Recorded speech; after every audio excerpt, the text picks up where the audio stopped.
So here we are going to discuss the magnetic field due to the current element, or we can call that is Biot-Savart law.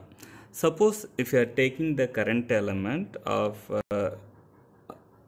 unknown length L, if this current element carrying the current I, this is uniform current, that means steady state, that number of electron crossing per unit time, it will be constant, it is a steady current. I you can call it is steady current. It will produce a magnetic field, circulating magnetic field at a distance, or suppose if you are consider the current element of length L, dl, suppose if the smallest total length is L, if this element is making dl, this is smallest length, I want to calculate the magnetic field produced by this small element at a point P. That magnetic field is dB, because we are now going to calculate the magnetic field produced by this current element carrying the current I of length dl at a distance, or the distance between the current element as well as the point P where we are going to measure the magnetic field, that distance is small r. Suppose this r vector, or this is a direction of the measurement, if this is making an angle theta with this current element, current direction in this direction, if the angle is, we can call it is theta. Now what is the magnetic field dB? According to the Biot-Savart law, that dB, the magnetic field at a point B, it is proportional to the current, the steady state current passing through the conductor of I. So the dB means due to the small element, the current passing through this element dl, that is steady state current I, times the vector, the dl, times the unit vector along this direction, and inversely proportional to the square of the distance between the point as well as the dl, r square. That means the magnetic field will keep on decrease as a power of inversely proportional to square, and keep on increase if I is increases, even the length of the element dl, if it is increased, then the magnetic field measured at any point, it will increase, and inversely proportional to the r square. So once we know the r unit vector, that would be equal to r vector divided by the magnitude of the r. So if you are substituting from the mathematics, we know the unit vector. If you are substituting it here, the dB, the magnetic field due to the small current element I, that is proportional to I times the dl cross the r vector in general, r vector. If this is vector quantity, then left hand side also it should be a vector quantity divided by the r magnitude, that already r square is there, then it will be r cube. So this is a Biot-Savart law in general, we can call. Once if we are removing the proportionality, we got to add the constant, that would be equal to mu naught by 4 pi times I dl cross r divided by the r cube. Here actually sometime I am writing the r vector, that r, sometime r vector, both of them are represent the distance. So it doesn't, it is not a gamma, just it's a representation of the distance. This is a proportionality constant mu naught by 4 pi. The value for mu naught, that would be equal to, it's a 4 pi times 10 power minus 7. That is the constant value. Its unit is, it's Tesla meter by ampere. So in general, that mu naught, it is called the vacuum permeability of the free space, or vacuum permeability. Suppose if you want to find the magnitude of this magnetic field at a distance r, that magnitude, it is represented by the modulus of the quantity, that would be equal to mu naught by 4 pi. It will give this value.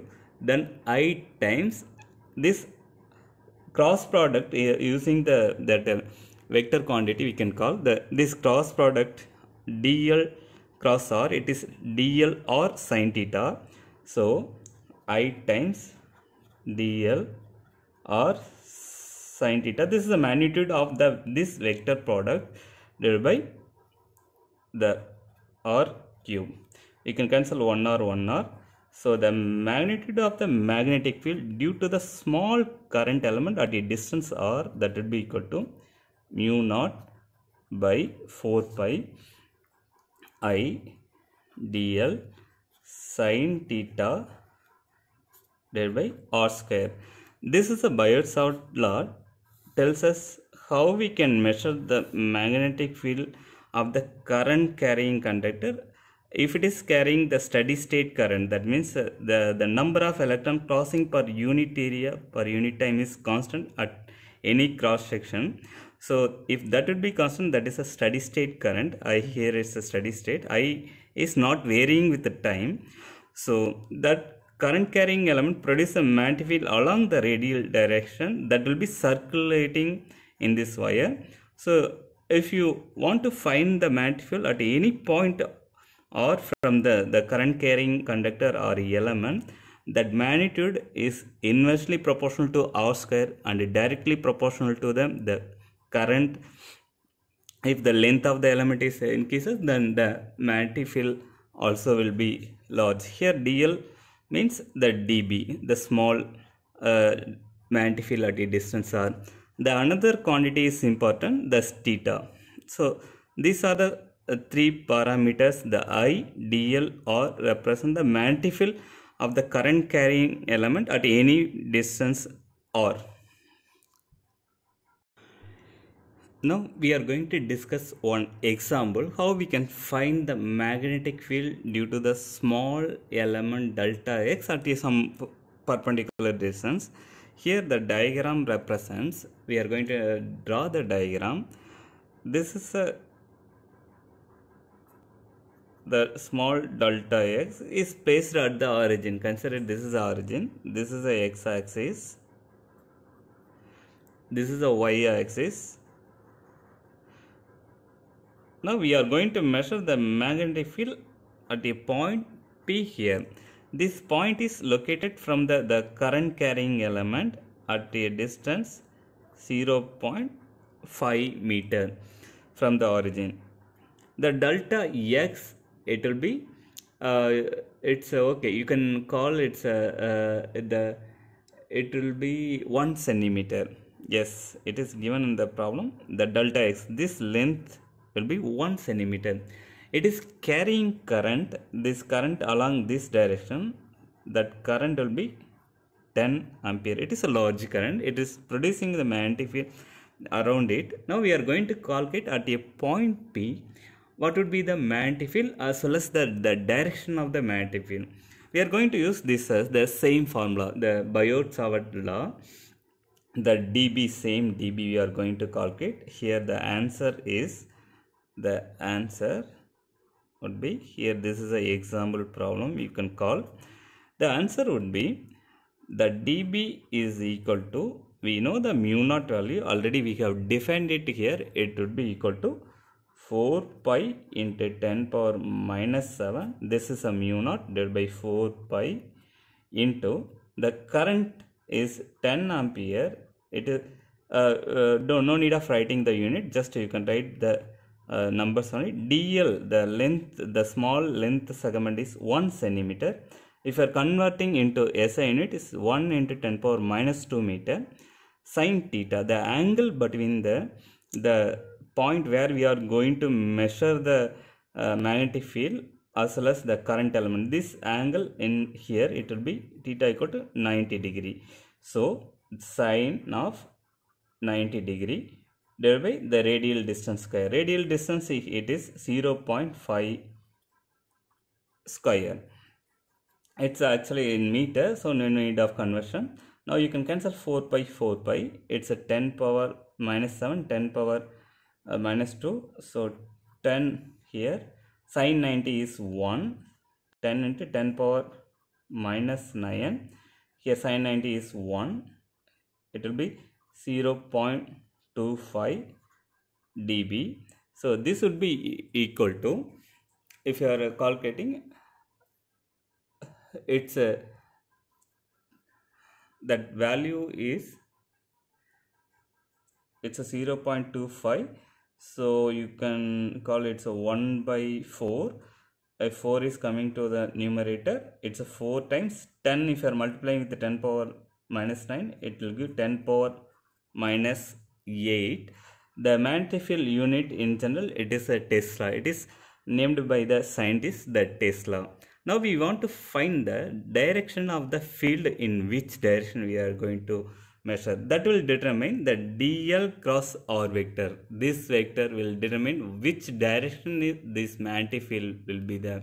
So the dl, the length element here, it's x.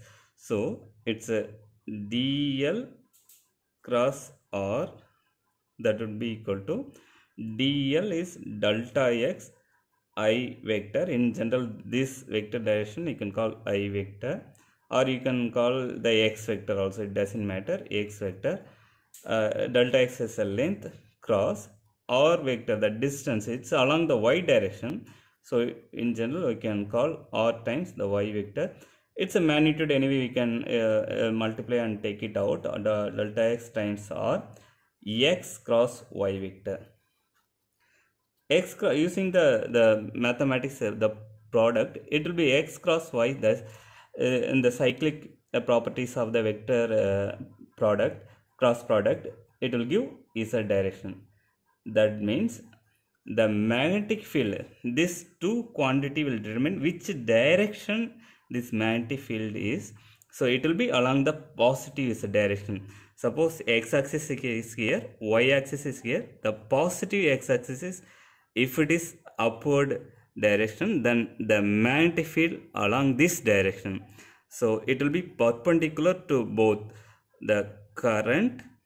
So in the current, if it is in the direction, the r vector is in this direction, that means the distance, the magnetic field should be perpendicular to the both. So that's a representation of this cross product is here.